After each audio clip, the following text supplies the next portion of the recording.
जैसा कि आप सभी को पता है कि 11 अप्रैल 2025 एक खास दिन होने जा रहा है, इसलिए क्योंकि पटना के गांधी मैदान में एक जनसभा होने जा रहा है जहां पर प्रशांत किशोर ने बिहार बदलाव रैली का आयोजन कर रहे हैं। हमारे साथ एक खास लीडर मौजूद हैं, उनसे हम थोड़ा सा जानने का प्रयास करेंगे कि क्या है प्रशांत किशोर की वो व्यवस्था जो बिहार बदलाव करने की बात कर रहे हैं। सर, सबसे पहले आपका क्वेश्चन में बहुत बहुत स्वागत है। ठीक है, धन्यवाद आपका भी।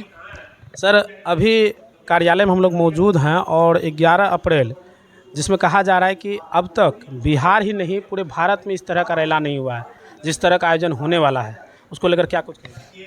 देखिए, हम लोगों की पूरी तैयारी है कि एक ऐतिहासिक रैली हो और सभी पार्टियों को संदेश जाए कि जनसुराज जो है एक छोटी पार्टी नहीं रही, ये पूरे राज्य में बेहतर ढंग से प्रदर्शन करने की तैयारी कर चुकी है। और लोगों को ये सोचना पड़ेगा कि अब गद्दी छोड़ना पड़ेगा, सीट छोड़ना पड़ेगा।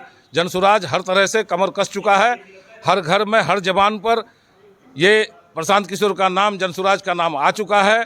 जनसुराज एक पार्टी नहीं है, एक विचारधारा है, एक आंधी है और प्रशांत किशोर आज के दौर के गांधी हैं। सर, 11 अप्रैल जो तय किया गया है दिन, जिसको लेकर लगातार चर्चाएं अब होने लगी है कि प्रशांत किशोर जब भी जहां जाते थे तो कहते थे अपने बच्चों के लिए वोट कीजिए, लेकिन इस बार जो सभा होने जा रहे हैं पूरे बिहार से लोग मरने जा रहे हैं, क्या कुछ है? देखिए, पार्टी का जो मेन विचारधारा है वो उसी पॉइंट पर आज भी हम लोग हैं कि बच्चों की पढ़ाई का व्यवस्था बेहतर ढंग से हो और यहाँ से पलायन रुके, बेरोजगारी दूर हो, फैक्ट्रियाँ खुले हर ज़िले में। चूँकि देखिए, हर किसी के द्वारा ही भारत सरकार को टैक्स दिया जा रहा है, लेकिन सुविधाएं कुछ लोग ले रहे हैं, हम लोग उससे वंचित हो जाते हैं। और बिहार आज सबसे नीचे के पायदान पर चला गया है। बिहार के नाम पर लोग चिढ़ते हैं, नफरत करते हैं, बिहार से घृणा करते हैं। प्रशांत किशोर का सोच है कि बिहार में हर तबके के लोगों को बच्चों की पढ़ाई का व्यवस्था हो, नौजवान के पलायन का मामला हो, बूढ़े बुजुर्गों को सम्मानजनक वृद्धा पेंशन का मामला हो या औरतों को कम दर पर ऋण देने का मामला हो, किसान को सही ढंग से उनका मतलब कि मुआवजा मिले या उनको मतलब के दर मिले उनका, है ना, उनको मनरेगा से किस मजदूर अवेलेबल कराया जाए। तो इस तरह से वो हर तबके को, हर आदमी के बारे में अच्छी सोच बना के रखें। उसमें एक पॉइंट हम जोड़े हैं, उनको बताए हैं कि मैनिफेस्टो जब आप बनाइएगा तो उसमें आप बेरोजगारी भत्ता भी जोड़िए। चूँकि पढ़े लिखे लोग जो हैं वो 10 टका का मोहताज हो जाते हैं, गार्जियन भी नहीं देता है, चोरी डकैती पर उतर जाता है। तो उनको एक सम्मानजनक आप मतलब के दीजिए बेरोजगारी भत्ता, जब तक आप उनको कोई काम में नहीं लगा पाते हैं। अब रहा सवाल कि बिहार को एक अग्रणी राज्य बनाने का उनका एक सपना है, उस सपना से हम लोग सारे लोग जुड़ चुके हैं। गांव-गांव, घर-घर, शहर-शहर, बच्चा-बच्चा, बूढ़े सबके जवान पर प्रशांत किशोर है ना। ये हम लोग के लिए मतलब कि बहुत खुशी की बात है कि आज बहुत कम समय में प्रशांत किशोर को कोई ऐसा व्यक्ति नहीं है बिहार का, को जानते हैं या नहीं जानते हैं कि किस तरह का आत्मा, क्या सोच है। आप सर जहाँ रहते हैं, कटिहार जिला के जो भी क्षेत्र में रहते हैं, आपके स्थानीय क्या ऐसी समस्याएं हैं? कदवा विधानसभा को सभी जितने भी अब तक एमएलए बने, किसी ने बेहतर ढंग से उसके बारे में सोच नहीं बनाई। जैसा कि कदवा विधानसभा 2 भाग में बटा हुआ है। महानंदा नदी जो उसको समझ लीजिए कि हम लोगों के लिए एक हुआंगहुई ही कहिए उसको, यानी बहुत विकराल रूप धारण कर लेता है। उसके पूरब दिशा में 12 पंचायत है, पूरब छोर पर। वो 12 पंचायत 1988 से प्रस्तावित है बलिया बेलोन ब्लॉक के लिए, लेकिन आज तक वो ब्लॉक नहीं बना। 40, 50, 30, 35 किलोमीटर चल करके लोगों को नदी टप करके नाव में सैलाब में दिक्कत होती है, झौवा होकर घूम के कदवा ब्लॉक आना पड़ता है। तो वो मेरा पहला यह है कि बलिया बेलोन ब्लॉक बनाया जाए और महानंदा नदी पर एक पुल हो। झौवा और डंगड़ा घाट के बीच में रैयापुर पीर मजार के पास एक पुल बहुत दिन से प्रस्तावित है और उसके लिए मैं पब्लिक पिटीशन बना करके भेजा भी हूँ नितिन गडकरी जी के पास। आपका अशोक कुमार अग्रवाल के लेटर पैड पर 2023 में 2500 आदमी का साइन किया हुआ है, लेकिन मेरे पास कोई अप्रोच नहीं है कि उसको मैं वहाँ जा करके काम मतलब पास करवा सकूँ।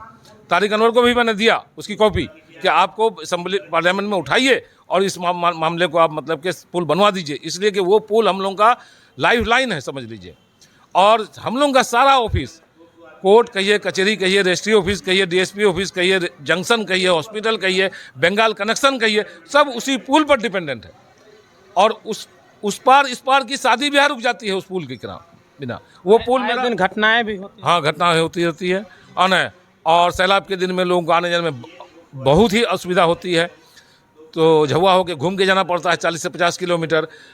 पश्चिम पार चौकी मोहना मेरा घर हुआ, पूरब पार 2 किलोमीटर 3 किलोमीटर पर बेनीबाड़ी गांव है। एक आदमी मेरा रिलेशनशिप डेथ कर जाता है तो हमको 50 किलोमीटर झुआ होकर घूम के आना पड़ता है, या शादी ब्याह में भी। तो इस वजह से शादी ब्याह रुक जाती है हम लोग के यहाँ, है ना। लोग नहीं चाहते हैं कि उतना हम लोग मतलब कि झंझट में जाएं, है ना, कम्युनिकेशन सही नहीं है। तो वो पुल मेरा सेकंड विजन है। उसके बाद थर्ड में मेरा है कि नदी का कटाव कैसे रुके। बहुत गांव, दर्जनों गांव बर्बाद हो चुका है और आगे ना हो उसके लिए हम मतलब कि विजन बनाए हुए हैं। आपका कुरुम बहुत बड़ा मार्केट है, चौकी बहुत बड़ा मार्केट है। एक नेशनलाइज बैंक नहीं है, सीएसपी वाले लूट कर रहे हैं। नेशनलाइज बैंक हम खुलवाने का प्रयास करेंगे। चौकी में 2-2.5 करोड़ 3 करोड़ में एक हॉस्पिटल बना है जिसमें एक डॉक्टर नहीं है, कोई दवा नहीं है, एक एम्बुलेंस नहीं है। वो सब व्यवस्था मैं करूंगा। उसके बाद ब्लॉक में जो धांधली है, चूँकि ब्लॉक में एज BCO में ज्वाइन किया था 1992 में और डिफरेंट पद का प्रभार में रहा।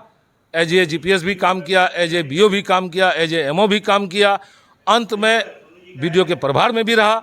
तो अब हम चाह रहे हैं कि ब्लॉक में जितनी तरह की बुराइयां हैं, धांधली है, वो सब हम रोकेंगे, उसको जैसे भी हो रोकेंगे।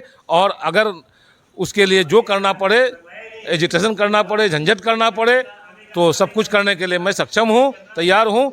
और मैं पब्लिक को ये संदेश देना चाहता हूँ, एक चीज़ जान लीजिए कि मैं 1987 से पब्लिक के बीच में था और अब मेरी पहचान एज नेताजी आज भी है। आप एज BDO साहब कहिएगा, कोई नहीं पहचानता है, लेकिन एज नेताजी लोग जानते हैं। चूँकि 1987 में चौकी से 60 किलोमीटर पैदल, रेलवे लाइन भी नहीं था उस टाइम में, रोड भी नहीं था, सारा चीज़ डिस्टर्ब था। तो मैं पैदल आया था, 5000 आदमी को लेकर के DM का घेराव किया था। ये 1987 की बात है। और फिर 97 में मैं बाहर रह करके रिलीफ बंटवाया, लोगों को हेल्प किया।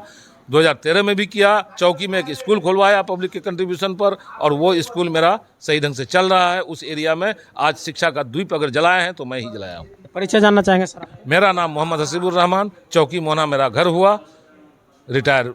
क्या पद है सर जनसुराज में हमको राज्य स्तर पर रखा है और पूरे सीमांचल का प्रभार दिया है, बेदारी कारवां का, और प्रखंड प्रभारी के रूप में भी रखा है। बहुत बहुत धन्यवाद सर हमारे साथ बात। के राजा टाइल्स मार्बल आपके लिए लेकर आया है अंबानी कंपनी एवं कजरिया कंपनी जैसे ब्रांडेड कंपनी का टाइल्स मार्बल और हिंदवेयर का नल, बेसिन कमोड, आशीर्वाद कंपनी का सैनिटरी एवं अन्य सामान थोक एवं खुदरा विक्रेता उचित मूल्य पर उपलब्ध हैं। 5 वर्षों का विश्वास, क्वालिटी में कोई कॉम्प्रोमाइज नहीं। हमारा पता है नवाबगंज चौक, कुर्सेला, कटिहार। Contact number 9934650834।